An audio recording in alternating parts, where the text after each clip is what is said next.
Hello guys, welcome back. In front of me I've got an Infinix smartphone, and in this video I'll show you how to turn off ads. Play Store and search for an ad blocker to block browser ads.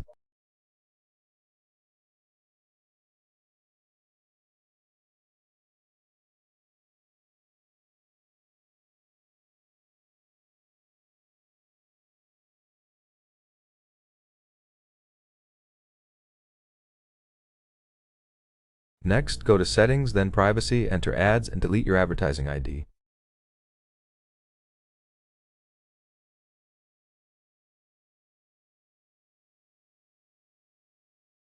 Finally, go to More Connections, Private DNS. Select Private DNS and enter dns.adguard.com, then save.